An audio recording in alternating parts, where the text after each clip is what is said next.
Welcome to the Pestle, reviewing and breaking down movies to look for insights into the movie-making process. Hosted by Opinions. Your idea is terrible, but mine is very good. Now, let's dim the lights and start the show. Oh, it's my favorite one. Did you write that? I did. I work on these. All right, you should be a writer, man. I'll work on that. I love how we're not going to act like we didn't just do that twice because I'm an idiot and didn't hit record. I didn't either. It's fine. We're really good We're at professionals. podcasting. Yes. Welcome, everybody, to The Pestle. Today's show is brought to you by Satan's Carnival, the film sweeping the Lower West Side, made by religious zealots for religious zealots. Catch Satan's Carnival at your local rental house. There's so much wrong with everything you just said. Everything is wrong. Welcome, everybody, to The Pestle. I am Wes. And I am Todd. And we're morons, filmmakers who both enjoy picking apart films, bringing what we know or think we know about this whole game of storytelling to analyze films. And it's nice because I think the fun thing about movies is that, it's a reprieve from reality often. And even whenever we're covering something like this, true crime, I think there's still moments to just kind of eject and look at things from the 1,000-foot view. And so, hopefully we can be that for other people as much as movies can be that, for us. So I think what we like to do really is like,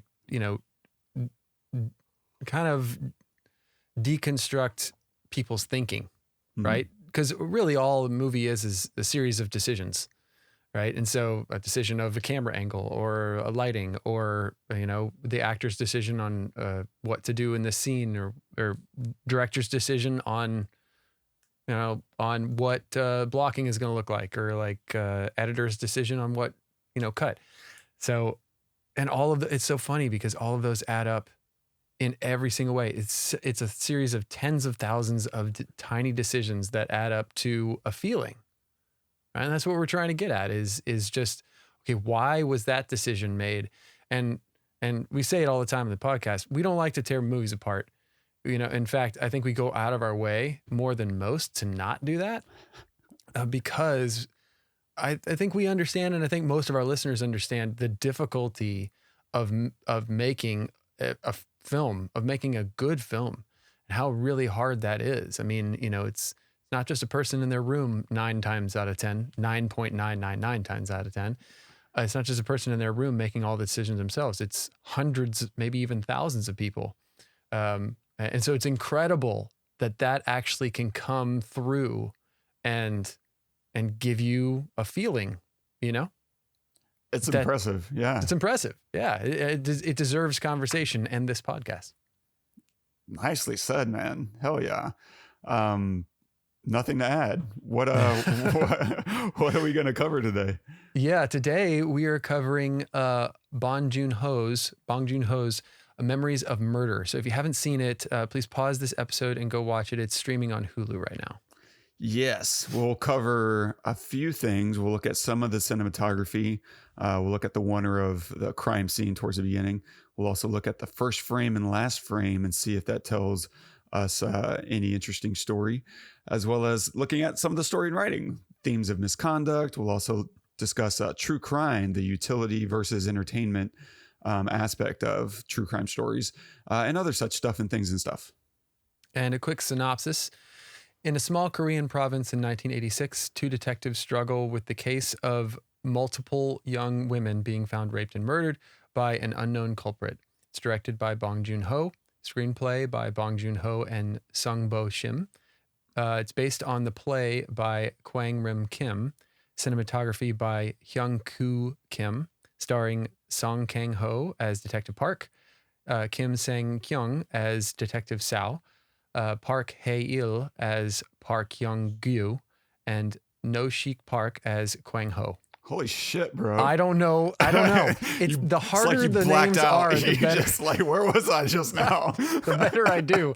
If it's like Peter John, I can't read it, I don't know if you were right on any of those, but the smoothness and the confidence, I and convinced. Leave all this in. We're not cutting any of this out. I like the praise because normally I get such shit for. I don't do much on this podcast except for read like 4 words, and I can't ever do it right. Except for right now. Take it. Oh, well done. So I don't have a clip to play just because it's all in Korean. And unfortunately, I only speak English and really bad Spanish. And so neither of which is going to be useful to anyone.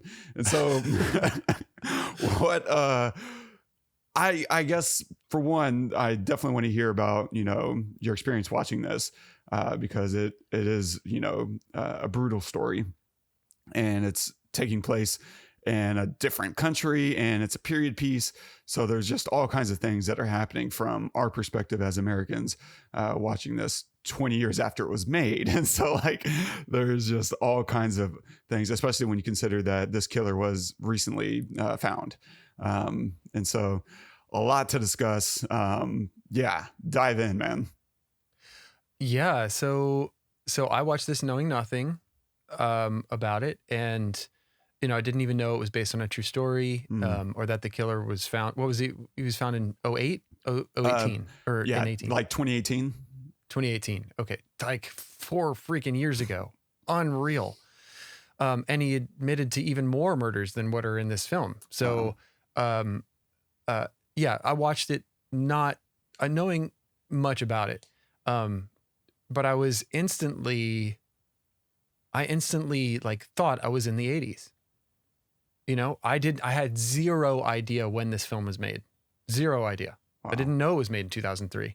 I thought it was maybe made in early 90s or in the 80s. You know what I mean? I truly did. That's so cool. It added to it. It added to like the artistry of this film. The first 10 minutes I was floored. I don't know what it was. Actually I do know what it was. So they set you up really well. Bong Joon Ho set you up really well by giving you, something random. You're just in a field, right? You're on a path in a field, and then something awful, something horrible, where you see the body right in that kind of gutter, underneath that slab of concrete, and in the middle of that, there's this kid that's annoying as shit, annoying the detective, repeating every word he says. And so your feelings, your emotions are being pulled from one place to another, to another, to another. And it's actually really wonderful because in a scenario where normally movies they'll beat a feeling into you, they'll force you by, whether it's through like gore or something, like really showing you a lot of detail of the body and stuff like that. They'll force you to feel icky or scared or sad or nervous. They'll sit in that, and sometimes that's great. That's really great. But we're in an opening scene here, right? And not knowing, how the movie was going to play out, it kind of like sets up the movie in a lot of ways, because you have this sadness and this fear of this horrible thing happening, but at the same time, you also have these funny things happening constantly, all the time, throughout the whole thing. I mean, So after the first 10 minutes, I was like, wow, I've never experienced a film like that that's done that to me, where I know exactly where this is going to go. Wow. I know how I'm supposed to feel, and I'm going to feel that way because that's how I do movies, right? Like I'm going to take what you give me. Yeah. And then you give me something completely different at the same time. It was amazing. And then throughout the whole film, I'm learning that the main detective is not really the main detective. He's like a Joker guy who does things like goes to bathhouses to find a shaved man, because he thinks that, he's like not really. So the main detective, quote unquote, is a secondary character to this Joker guy and to this Joker detective. And I'm not saying he's bad. He's actually really good. he's just going down the wrong path at first. And then it kind of, the story brings him into being a better detective, or like to taking it more seriously, right? Mm-hmm. Rather than just assuming, oh, we're going to catch this guy. And I thought that was another really interesting twist that you don't normally see. You don't normally you don't normally follow that in a movie like this. You follow the detective who has it, who's serious about it. And, like Zodiac is a good example, right? Super serious about it, super like on it. This guy was boring, like doing, explaining to his director, we found this, and, with the easel and everything. And so it was interesting because I had no idea what was coming next or what development would happen next. I didn't know if they were going to actually catch the person or not, because I didn't know that they hadn't. Right. Mm-hmm. And I just knew it was based on something true. I just didn't know that they hadn't caught him. And then that last, I didn't know what was going to happen at the very end either. Obviously you never do, but it was an incredible little moment of breaking the fourth wall where he stares straight at the audience. And for me, I didn't look up anything about it because I just wanted to see like what I thought. And I felt like even though he's moved on with his life, this detective, and he is doing something else with his life, he's selling juicers now. He's still looking, and he's looking at the audience, trying to find him still. That's what I felt like. He's looking at me, like, and I'm sitting there, I'm in bed, like watching this, and I'm like looking around me, like, who are you looking at, bro? I didn't do it, because I know what you do to people when you think that they do it. So, I thought that at times it was just kind of like totally crazy. That was another last thing I'll say is that, before I let you speak, is that I thought there were some really wonderful moments of just total anarchy, complete anarchy, where, they do these long oneers and you have one detective screaming at another guy across a field and that guy screaming at somebody else, and then they're fighting or whatever. And it's like, hey, don't run over the footprint and all this stuff back and forth. And it's just insane. And internally I just want to tell him, shut up. Oh my gosh, I can't follow you. And then right about that moment, it just ends. And then you have this calm, and the calm is such a difference from the craziness that just ensued that it's just jarring in a wonderful way, because it's welcome. But then you also get it too, especially later on when they're just so frustrated, that kind of thing probably would happen, where they just get so frustrated they start yelling and fighting and everything. So anyway, it was a masterclass in filmmaking to me. I thought it was incredible. I loved what you're saying about the opening, because there is this element of mundanity to it, like where it's not highly, not just not dramatized, but it's with this lens, right? That isn't long. It's not short. It's a regular lens. So it's not heightening anything. It's not going over the top, pushing the envelope. It feels like we're there. And a lot of the cinematography here is a lot of wide shots, and it's very theater in that way, right?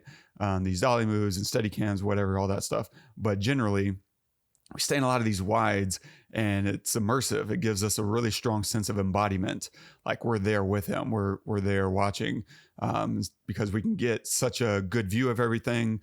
There's a nice depth of field, so that there's a lot of details in the scene that we can, brush our eyes around and just kind of take it all in and choose a little bit more of what we want to look at versus what the director is going to force you to look at. That does create a lot of immersion, and it's really well done in that opening scene, because by not going to those longer lenses, or not going into these really, really wide lenses and getting really close, right, where everything is just heightened and sensationalized, it helps set you in that this isn't that. We're not doing that here, which I love with true crime, because there is this back and forth that I go into with myself that I don't think our society wrestles with enough, of what stories really should we be telling and why, when it comes to real life. I don't mind stuff at some level. Everything is inspired by real life, even science fiction and fantasy have these elements of, our reality inserted into them to explore humanity. But when it comes to actually telling a true crime story, something that really did happen, I get really, my stomach goes into knots, because these are real people. These are real things that happened, and how you choose to tell that story, I think, matters, with what you're trying to accomplish as a storyteller, as a filmmaker, because there is utility. I think watching this film, I walk away with a lot of thoughts and ideas about justice and about the process and how the process matters. Like, it's not just, did we get the bad guy? How can you know if you got the bad guy if you didn't really follow the process? And this movie is really exploring that. And I have a ton of notes where I was just, walking myself through that. And I'm glad we're doing this movie, just because this has been one of those that scared me, to cover, because how can I get intimidated going into some of these movies that I know just have mountains of thought behind it. And I'm like, am I going to really scratch the surface? Or am I just going to, not contribute to the conversation, et cetera. Like, and I know people have looked into this. I think there was an Every Frame of Painting, episode about this. I don't really remember much. I know he touched a lot on the cinematography. And so hopefully I don't bounce off of any of his ideas. I really tried, like you, I tried not to look up anything and just stick to what I'm watching, what I'm feeling and experiencing.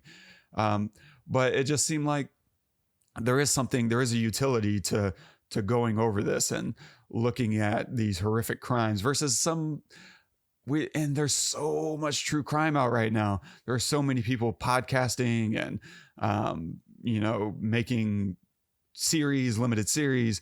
And some of them feel like, man, this is worth watching. This is worth, stirring up these emotions. I feel like the victims, are not being used for exploitation. They're being used, as something that we can really grow out of and take something away meaningful, out of something that is otherwise meaningless, that, a lot of violent crime is. And so I get really knotted up over, why was this made? For what purpose? There's certainly some recently made that I'm like, man, I wonder if the filmmakers had any sense of irony when they made this thing, because they're exploiting in the same way that these victims were exploited, right? It's just, it's pretty grotesque.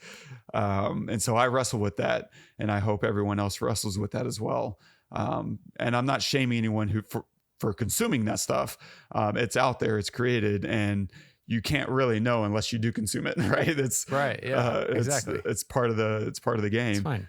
Yeah, it's totally fine. I just think it's worth discussing and analyzing yourself and analyzing, the makers, to some degree or another. And I'm not here to shame the makers of that stuff either. I just hope they're asking themselves these questions. I don't think that I could ever tell a true crime story. And if I did finally feel compelled, which I've never once felt compelled. But if I was compelled, this would very much be the style, right? Because I look at what Bong Joon Ho did here, and I agree, man. This is a masterclass. This is a workshop in storytelling, and performance, and subtlety and nuance, and all the things that you and I really want out of a film, is delivered here, in spades. And so I don't know, I'll jump through some notes and just interrupt me as things pop up. But the cinematography, just to continue on that, you mentioned that crime scene at the beginning. There's that really good oner where we just walk through this crime scene through the perspective of Detective Park. That's the guy, who's at the beginning, at the end, right? That feels like this is going to be our guy. And I love that so we start with this oner, and it's a great use of a oner. Not every oner needs to be this hyper stylized thing. There's this oner that our friend Scott sent us earlier this week, and it's just a conversation. It's a oner going through a dinner party. And I finally opened up that thread on Reddit, and people were like, this is dumb. What's the point of this? And some were like, no, there is a point to this. Like, it's, first of all, it's effing Hitchcock, so assume that there's a point to it. But yeah, and this, I think, is slightly different in its intention, but still is a great use of immersion, right? Just because there's not explosions and, you know, someone getting punched in the face and whatever. Like, it's immersing us and giving us a strong sense of what he's feeling as he's walking through this crime scene. He's getting more and more frustrated with the crime scene being destroyed, right? We follow him across this field onto this road. He sees a footprint and he's like, oh, I need this. And so he marks it out for later. And he's starting to walk around. He's trying to get everyone off his crime scene because they're destroying it. And then immediately he looks back up and there's a tractor about to run over his footprint. And he's trying to flag it down. And this guy is not paying attention, ruins his footprint. And so we just feel the passage of time will not stop. Everything will not stop for him to get control of it. And I think inserting cuts would begin to remove that sense of helplessness. That's how he's feeling. He's feeling completely futile and helpless. And it's great because we're looking through his perspective of fighting incompetence. Like, that's what he's wrestling against right now. Of course, it won't take long for us to realize he is also incompetent. Yeah. And it's a beautiful thing that I think is also reflected in the story of Seo, or Seo, as they also call him in the film. It's hard and confusing to follow everyone's name whenever you're not native, but also whenever they're using all this shortcuts, right? Nicknames, whatever. They kept calling him Seo, and it took me until watching it, you know, the umpteenth time to be like, oh, Seo is Seo. Okay. And so his story is kind of a bigger embodiment of what we ourselves experience with Park in the first, 5 minutes, 10 minutes, as you were talking about. And so going back to cinematography, we find our first suspect pretty quick with Kwang-ho, this mentally handicapped kid with the burned face. Kwang-ho is interrogated. And I love this frame early on. This is after he's been interrogated for God knows how long, at least a day. But then we're introduced to Detective Seo. He comes into town, which is its own microcosm of the bigger problem with, Park and his eye test. But he comes into town, and there's this great frame where after picking up Seo, Park goes back to the crime scene with the shoe, and he plants this evidence, right? Oh, I'm going to take a photo of the shoe, and now I'm going to use this photograph. And so they're waiting for the photo to be developed, and they're all sitting around, they're watching Inspector, whatever, Detective Inspector, or, whatever it's called. and it's this great frame. I love it because it's a frame of them eating with Kwang-ho. In the front of the frame, they're watching this TV show about a detective. And in the back of the frame is our new inspector, who's doing actual detective work. He's going through the files. He's reading stuff. And it's just this excellent commentary through visual contrast of these detectives who are more fascinated at watching someone play detective than actually doing detective work. And it's just right there in the frame through the new guy versus the old guys. And then cinematography wise, I also love, and I think you're right, the first frame, last frame. And so the first frame is the boy looking at us. Oh no, he's catching a grasshopper, right? And then we find out he has a jar full of grasshoppers. And then we fast forward to the last frame, and it's Park looking at us, right? Looking into camera, like you said, breaking the fourth wall. And it's like he's right looking at us, like you said, because everyone is a suspect. And it very much rides on the heels of what that girl said, right? He looked plain, ordinary. What does a killer look like? That's one of the bigger thematic questions that they're asking. What does a murderer look like? He looks like you and me. But there's something else I think they're doing with this first frame, last frame, because they're comparing Detective Park to that little boy. The little boy was collecting these grasshoppers, right? He's got a jar full of grasshoppers. And so on the one hand, you can look at Detective Park is looking into the audience and looking for the killer. He's still searching. Alternatively, I think it's interesting to recognize that the little boy at the beginning is symbolizing Detective Park, and that it's Detective Park looking back in time at himself, reflecting on his work and how he treated people with such contempt and carelessness as this little boy collecting grasshoppers. He was collecting suspects in that same way, putting them in this jar. And yeah, it's very, Dude, I love that. That gives meaning to the way that it gives meaning to all the terrible shit they did throughout the film. Cause I was watching that thinking, how are they getting away with this shit? Like, really, like, is that something that they typically do, in Korea when they arrest someone? They just beat the shit out of them until they force them to give a confession. But then even then later on, they belittle a confession, with the director saying, or whatever, his boss saying, it's just a confession, as in like, that's not enough. So why then beat them into confessing? It didn't make any sense to me, but that explanation actually makes it make a lot more sense. He just never grew up enough, to be able to like stop collecting grasshoppers. yeah. Yeah. Wow. Because, and I think it's reflected right there in the beginning of the scene with what you said. He's this kid. Look at how the kid is mimicking him. He's repeating his words. Yeah. He's imitating his gestures. And so I think Bong Joon Ho is trying to spell out this kid as a representation of Detective Park. So that I don't feel like I'm, fabricating this because it's cool. Like, I think it's very intentional on the director's part. Brilliant. So good. So good. Like you said, it's a masterclass. And so let's look at some of the story and writing. I think there's a lot of bad ideas and police ineptitude that just shouts through this entire film. From the beginning, it's poor forensics, right? Like, kids at the opening, the very first scene, are destroying evidence. Crime scenes are constantly ruined and trampled.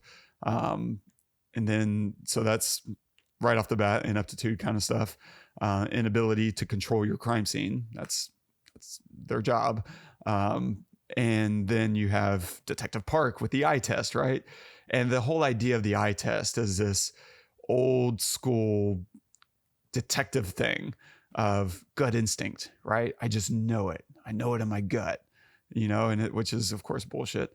But Detective Park, right after his frustration with people ruining his scene, right, makes this claim. He could tell the bad guy just by looking in their eyes, right? And immediately the chief tests him.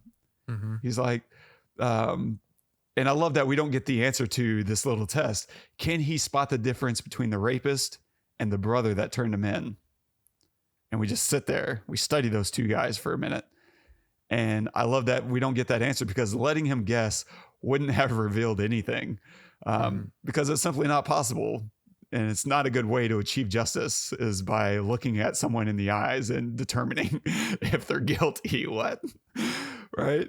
Yeah. I that moment I expected in a typical film to get at least a guess. Yeah. Whether we know that he's right or not, we might not get, but we would at least get a guess. And which would then lead me to believe that he was right. I would just assume he would be right as a viewer. Mm-hmm. Oh, it's that one, and then move on, solidifying even in the slightest way that this is the main guy and he knows what he's doing and he's got it under control and he's with it.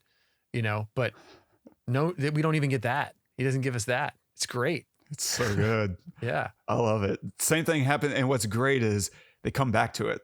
Throughout the whole film, of course, but Yeah. I think they directly come back to it after they find the suspect in the factory, not Hyeon-gyu, but the masturbator, right? The guy who went to the crime scene. They chased him through the village and into the factory, and they're looking for him. And Park, we see immediately, he finds the guy through the red underwear. He recognizes the underwear and he's like, oh, that's the guy. But what does he do? He says, round him up. Okay. Wait, you. And he grabs him, right? And then he stares him down. Yeah, take him, right? And he's passing it off as reading his eyes, like he has that instinct. When in fact it was actual normal detective shit that brought him that suspect in the first place. And then next on the list of bad ideas is inspecting the shaved men, right? We need a guy who's had a Brazilian wax. That's what we really need. And like you said, it's this comedic beat where we go with him in the spa house. And he's like, looking at little boys. It's like, bro, this isn't good. This isn't good. And then finally his boss is like, what are you going to walk around telling men to pull their pants down? Like, so stupid. So bad. And then after that, we're not done with bad ideas. No, we're going to consult a shaman, right? Which leads us to the crime scene and the potential suspect, right? With the guy in the red underwear. And next on the list of bad ideas, and I don't think I even have an exhaustive list here, but we have the tons of coercion, planting evidence. This isn't useful. This doesn't create, you're trying to summon the victim through planting evidence. This, right. Park uses Kwang-ho's shoe to create false evidence. And then after that, they start digging a grave for him, right? To threaten him, to coerce him in. And then he starts talking. And what a great setup and payoff, because now you have this guy who's talking and we're seeing it through Seo's eyes, because he's watching them do this. And you see the kid start going through the details of the scene. We're just assuming this has all been rehearsed. And it's not until the end of the film that we find out, no, he actually never rehearsed that. That was a genuine, like, him seeing something. But because he had ruined his credibility through all this other stuff, we never assumed that he was getting genuine new evidence. It just clouded up all of this potential evidence and utility because he was being such a shit detective. And similar to that, right? They find this dude in the red underwear, this masturbating guy at the crime scene, which is like, well, this deserves to be investigated. And instead of like doing their job, right, they hold him for 4 days. They strip and beat him. He's not allowed to sit, right? This is torture. This is just flat out torture. And then he starts confessing, and he's not the guy. Like, what? Of course, anyone starts confessing if you torture them long enough. Like, I would love to think I'm some special human being that's going to hold fast to his principles. But I'm sure if you waterboard me, if you beat on me, strip me, don't allow me to sit down, all these things that you can do to make someone say what you want to hear. Even Hyung-gyu at the end, right, he's like, that's what you want to hear, man. Yeah, I did it. Fine. What does it matter? Does it matter what I say, because you've already made up your mind? Right. That all, Next on our list of bad ideas that look like good ideas, the pop song. It really does feel like a good lead. And I don't think anyone at the end of the film reflects back and says, that was a really bad idea. I mean, it was worth exploring. But it can't be your, fait accompli. Like, it can't be the thing that says, yes, this guy is guilty. Because it's so circumstantial, right? The pop song leads us to Park Hyung-gyu, the factory worker with smooth hands. And we want this to be the guy. We've been suffering through this entire film. And now we finally have all this circumstantial evidence, right? He works at a factory near some of the victim sites. He's got soft hands like the surviving victim stated. He requests a song played on the murder nights. And he seems cold and dodgy. He's ex-military. Does that mean he's capable of violence? This is our guy, right? And so Hyung-gyu throws in their face during this interrogation, right, that they torture people and that he refuses to be one of them. And if you just stop and consider what he's saying, it's like, why wouldn't he be cold and dodgy? He knows what he's up against, and it's a losing battle. And so then he's assaulted, right? He says, I'm not going to be one of these people that you torture into confessing. And then he's assaulted immediately, right? Yeah. And Detective Seo is even now transitioned. He's moved into the dark side because we move away from that scene. And it's him and Park, both with their face on the desk, right? They're on the same level now. And it's comparing them as now being the same, I think, visually. Because now what's he doing? He's advising to beat the suspect within an inch of his life. And like you said, Park is like, well, what's that get us? It's just a confession. He's like, we need a witness. And Seo is like, we don't need a witness. A confession will do. Let's just freaking end this. And that's really heartbreaking. And I'm glad that, Bong Joon Ho didn't make that a heartbreaking moment. He just kind of lets it be at this kind of natural progression. But if you sit and think about the arc of this character, it is heartbreaking to see that he's no longer satisfied with doing the job. Instead, we're identifying with him. We're starting to agree with him. It's like, we got everything we need. This is our guy. Let's just get it. Because we feel the shift. We've been identifying with Seo this whole time, and now we're exhausted. We're tired of the killings. We want this to be over. We want to catch the killer, and it's a movie after all. We need justice. We deserve justice. We're going to find the answer. Movies give us answers. And I love that because this is a reflection of what these cops at the beginning were doing. They're watching this TV show where a detective gets his guy. A detective always comes up with a bad guy. He finds the missing piece of evidence just in the nick of time before the episode ends. That's how justice works, right? No, it isn't. Not if you're telling a true, honest story. And so what does that get us in this movie? Seo trails Hyung-gyu, right? He just stays to him. He follows him to this restaurant, right? And this guy is eating by himself and he's watching him from across the street in his car. And there's this very subtle moment that happens where these two women are walking by the restaurant and they stop and they look inside the restaurant. And what do? They shudder, right? They hurry up. They kind of gather together and they hurry off. This guy is an outcast now in his small village because of what they're putting him through. And so it better be for a good reason, He gets on the bus, but Seo loses him. And now he's freaked out because he's like, I don't know where this guy is. This is our guy. And now it's raining. He's going to go kill again. And the chief is like, hey, stop.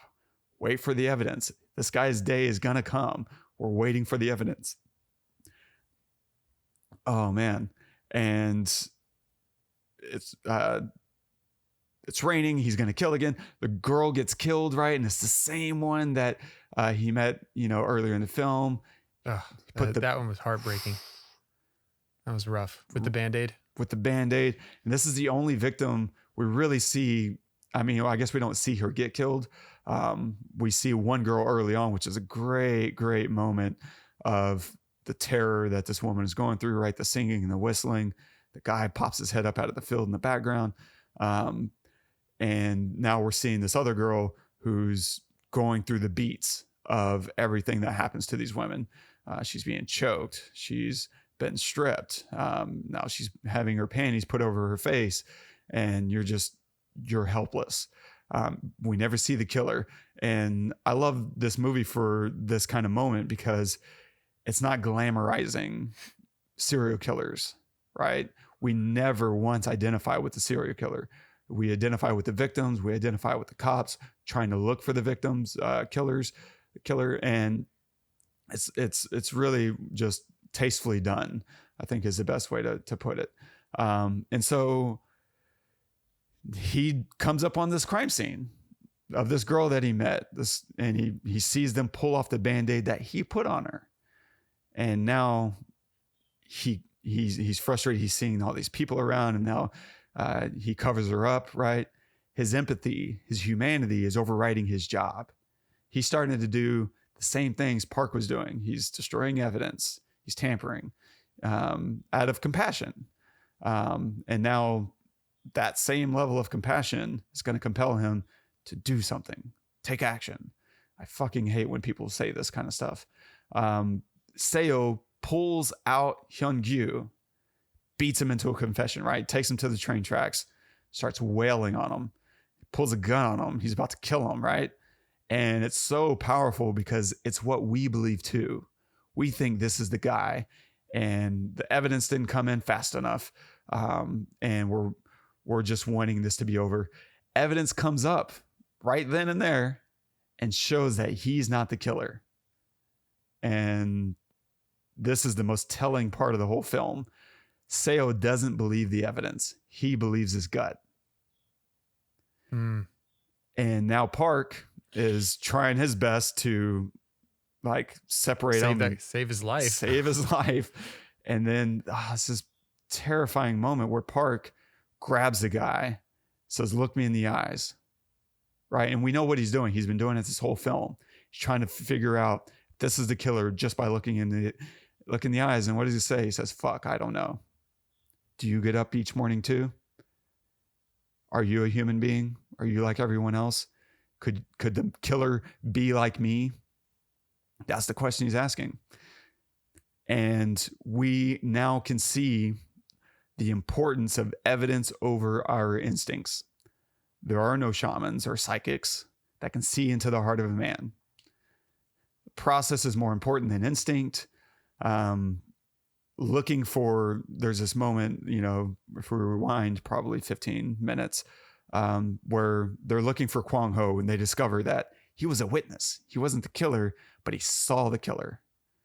And they find Detective Moon, right, who's now under investigation for assault. And he's drunk in the same place where Kwang-ho hangs out. And he starts this big fight, right? And he's beating on, I think, is it the dad? Kwang-ho's dad that he's beating on. He's beating on someone. And Kwang-ho sees it.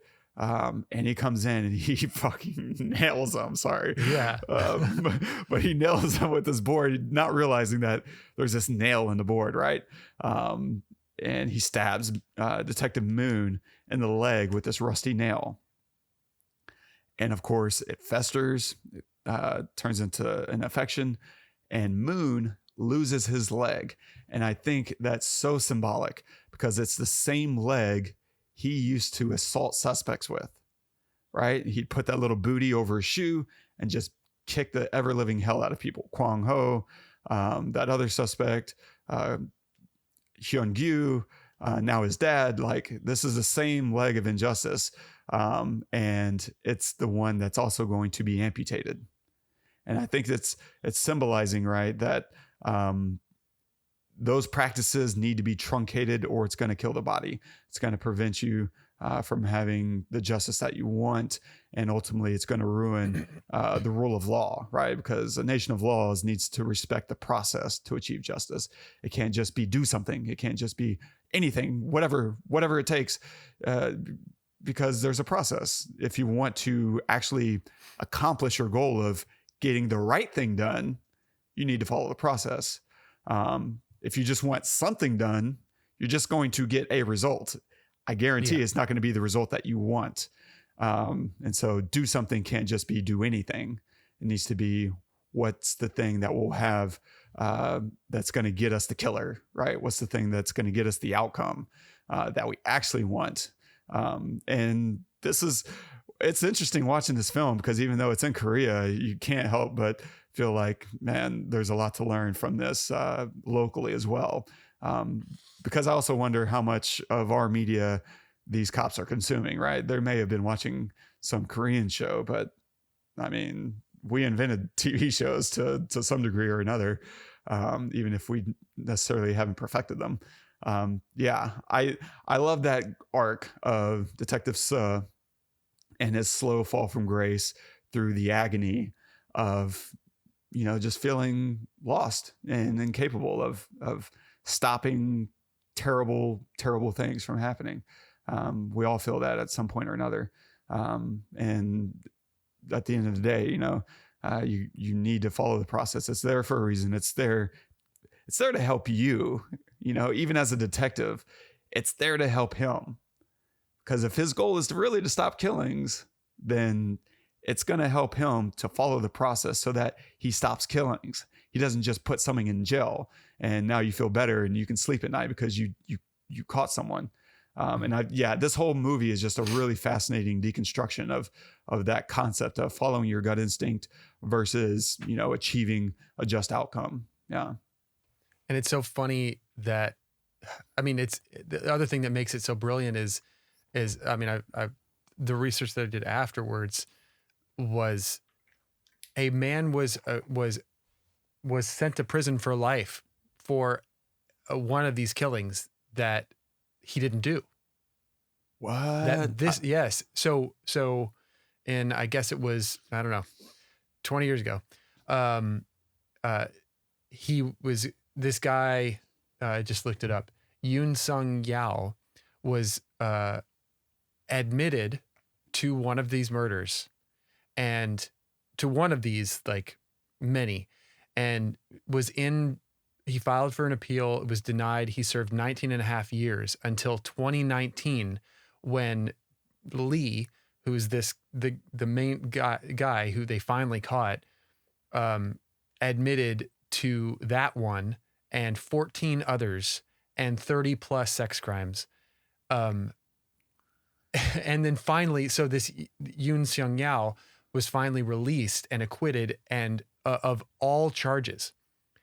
And they did an investigation, and a bunch of officers who were part of that, who basically framed him, which is exactly what happened in this film, basically framed him and forced him to admit to it, were convicted and sent to jail. The guy who actually did this was serving time for killing his sister-in-law, I think it was, or something. Oh, wow. A family member, right? And was going to get out of jail, and then admitted to all of this, and is still in jail, right? Yes, but I also want to say, and I'll double check this and put it in the show notes, that the reason they caught him was DNA evidence. DNA evidence that they couldn't get 20 years ago or 30 years ago, or whatever. Yes, it was DNA evidence. And I just think it's so prescient that this was made in 2003. Yes. And the emphasis on process and judicial, examination was, or police, due diligence, was ultimately the thing that still paid off. It paid dividends. Right. 20 years later, almost, it's pretty amazing. And the shittiest part about the whole, well, not the shittiest, but an additional shitty part about it was that even though he admitted to all of those murders, he can't be convicted of them because of the statute of limitations. I don't think we have that. And I don't think of murder for murder. Not for murder. That. Yeah. For some things, I think for rape we do. Yeah, correct. Correct. But not for murder. Which is ridiculous. Absolutely. That's really shocking. I don't know why you would ever have a statute of limitations on murder. I get a statute of limitations for maybe Grand Theft Auto. Right. Honestly, it's okay, well, they got another car. Nobody's really hurt. It's I can kind of get that, even though I really don't still. But this, no, not on murder. No, or rape or anything like that. Just, I don't care if you did it 40 years ago. Your ass is in jail forever. But anyway, it's just such a crazy, crazy thing. Yeah. Crazy story. Nuts. But yeah. I have just a really deep appreciation for the tact and not trying to give us a satisfying ending. In fact, forcing an unsatisfying ending to kind of underscore the whole message. And it's funny, I have such a, love-hate relationship with true crime, and I'm just surprised that, we haven't covered a ton of true crime stories like Catch Me If You Can, Spotlight. I think Shattered Glass would probably fall under that. It's a little around the edges. And then, of course, I don't know, maybe Die Hard. But that's not true crime. What are you talking about? You just wanted to say Die Hard. Fight me. Okay. Die Hard happened. Yeah, because it's real. No, but I don't know. I don't know if you've really thought much about the genre of true crime. Do you have a feeling or an opinion on, the utility versus the glamorization of some of these things? I think I feel very similar to the way you do. I think most of the time it's just done more to glamorize it and to get people to watch it rather than, tastefully like this. We see shots of the bodies, but they're very sparing and short. It's not about gore. It's not about shock and awe. It's about whatever it is about, right? The process or lack of process, whatever. Wow. But 9 times out of 10, whenever, it's a Western version of this, it's all the things I don't like about it, to your point. And I've never been into them. I'm like, why would I want to see that for real? Why would I want to be reminded that that's out there? If I really did, I'd become a detective. I would do that for a living. It's like, why? I don't know. But I do understand the human fascination with extremes of whatever that is, of experiencing extremes without the danger. Does that make sense? Yeah. So like if that's one of the reasons, like the Top Gun movie, right? You can experience the extremes of the planes without being in the planes and experiencing the G-force, but you can see the effects, right? On a face or something as it pulls back. Those kinds of things I think that human beings like really gravitate towards. And the desire to have an outcome, which this film didn't, right? There is no solving it. There is no finding the person. But most of the time in true crime films or stories, they find the person. And then that gives the sense of, I got to experience the danger without being in the danger. And now the danger is completely over because that person is in prison. I think that a lot of people also like the ones that are not solved, right? Unsolved mysteries, is a thing. But I just have no desire to know that those kinds of people are running around, even though I do, but to be reminded of it. Yeah, I agree. I think you're right. Like being able, and that's storytelling in a nutshell, of being able to experience things that you probably don't want to go through yourself. And I guess there's also the aspect of what can you learn about humanity by, this is all, I guess, ties into more self-preservation of what can I learn that they did that I shouldn't do, or by extraction, like, can I prevent this from happening to me? I think there's some layer to that. I struggle a lot. I remember having this conversation with Dave about reality shows, and I was like, man, I can't stand reality shows. Like, what can I learn from this? And even as I said it, I could see the answer coming, and he immediately was like, well, it's social, like, right? These are social things that you can still pick up on, and social cues and social conventions and norms, and there is some utility even if you don't personally enjoy it. Don't agree with that at all, in the least. I know people that have been on those shows and there is zero reality in any of it. So whatever bullshit he's feeding you is bullshit. Sorry, Dave. Right. But I can entertain that notion, I guess. Sure. If you want to play ignorance, you can entertain the notion. I get it. Oh, that's so good. Yeah. I think that's about all I have for Memories of Murder, man. Yeah. Dude, I thought that was brilliant. I really loved this film.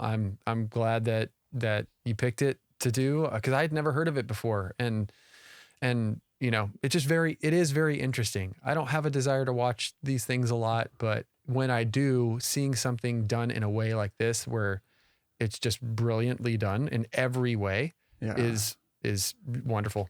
It's experience. funny because you've watched several of Bong Joon Ho's films, like you sometimes actively seek it out. And so it's just funny because I feel like this is the movie that usually introduces people to him. Whereas you started with The Host and, Okja and Parasite. And it's like, oh yeah, I'll go back to like his first mega, to like, I guess in Korea, this was probably a smash, but yeah. So it's just kind of amusing, I guess. I think it was a little bit more subdued, right? Yeah. A little bit more, I don't know. There was a lot of things happened, but in a way that was just kind of like soft, like it just kind of like happened instead of it being forced upon you, kind of like The Host, right? And so it just unexpected. I had no idea what to expect, and it was more of a film than it was a movie to me. Nice. For whatever reason. So anyway, nice. What are you going to recommend this week? Okay. So last week I recommended Under the Banner of Heaven. Under the Banner of Heaven, and right after I finished that, I was fed another show by Hulu that I just decided, you know what? I'm just gonna watch this now. It's got Jessica Biel. I knew it. In it. Yeah. You knew it. You knew it. It's called Candy. It's streaming on Hulu, and I loved it. I thought which is funny because it's like, crime. It's a true crime show, but it's not about gore necessarily, even though there is some gore, obviously. But it's just a she story. Does a great job. I don't see her at all in this. I love films and shows where I know the actor or actress, or actor, we're just calling it actors now, where I know the actor, but I don't see the actor. It's a very famous person. That's one of the reasons why Heath Ledger, his Joker will be iconic forever, because you don't see Heath Ledger. You just see the Joker. Forget about the makeup. It's the same way with Jessica Biel in this. I don't see her at all. And I thought that all the acting was really, really great. And then the whole setup for the end, which I had no idea about, was wonderful and jarring. And so anyway, Candy is what I'm going to recommend. Yeah. Nice. I'm going to recommend another film that's it's not Korean, but it is on that kind of topic. It's called Blue Bayou. It just came out on, Netflix is, or not Netflix, HBO is streaming it right now. But it's been on my list for a while. It did really well on the festival circuit. And it's starring, I've been watching a lot of Alicia Vikander lately. She is so good. Irma Vep has just been amazing, just for her performance. Like, the show's fine and interesting. Episode 1 is excellent, but just watching her play all these wildly different characters is very satisfying.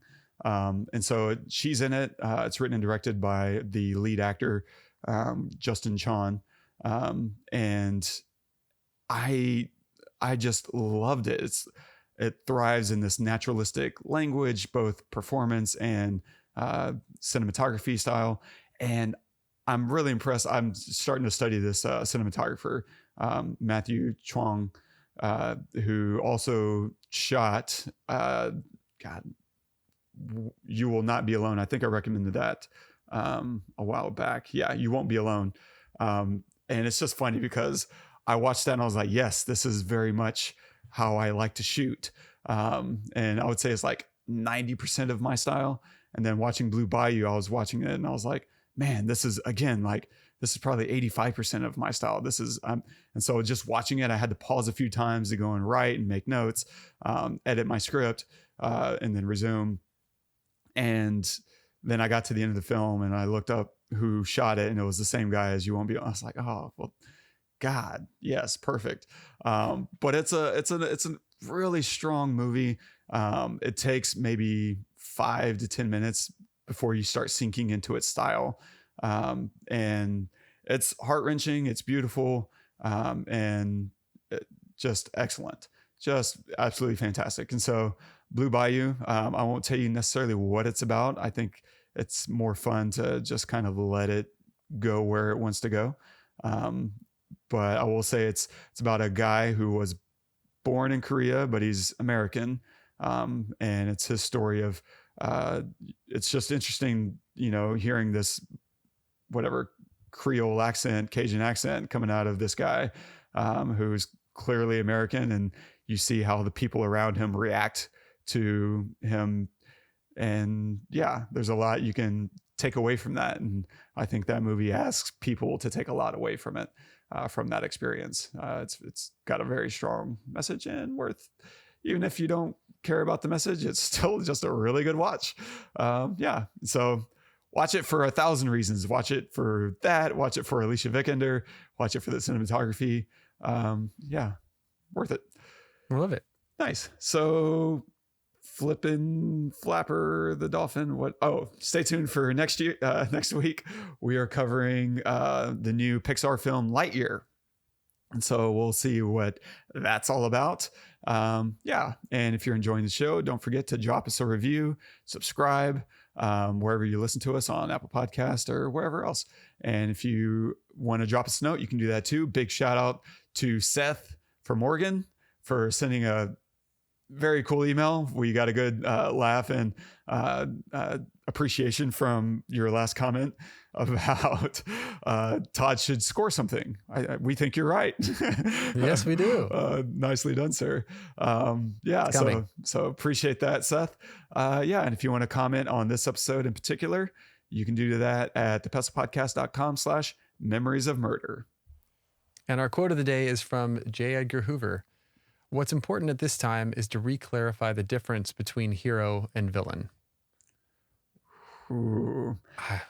So that's amazing. For those who don't know, J. Edgar Hoover was the director of the FBI. I want to say he even founded it, but I'm not entirely sure about that.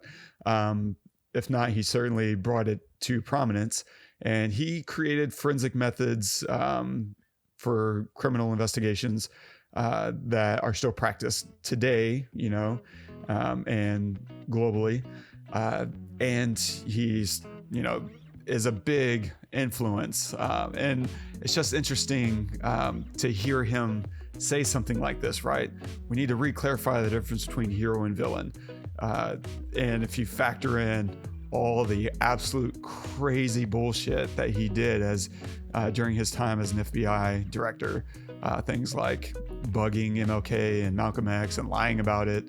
I think he literally sent letters to them saying you should kill yourself, like phone calls in the night, like just crazy stuff. You're right, buddy. It is time to clarify the difference between heroes and villains, especially when you're muddying the line so amazingly well. Well, that's what you say. That's what you say when you don't want to get caught. That's right. You know what I mean? Yep. You say, hey, look at me, or look all around you. But no one grandstands better than the guilty. Exactly. Exactly. That's the person. If I'm guilty, I'm up there saying everyone is a suspect. That's right. Because if I'm saying that, I can't be the suspect. That's right. Right? Whatever. Anyway, beautiful. Well done. Well done. Thank you guys so much for joining us. I had a really great time. Memories of Murder was fantastic. I hope that you enjoyed the film too and enjoyed our commentary on it. If you have any thoughts or anything, please leave a comment. Share us with your friends. Like us wherever you can. Subscribe, review. All those things really, really help the podcast. And we're coming up on 200 episodes, so I can't believe that. That's pretty amazing. Until next time, I am Todd. I am Wes. Go watch some movies.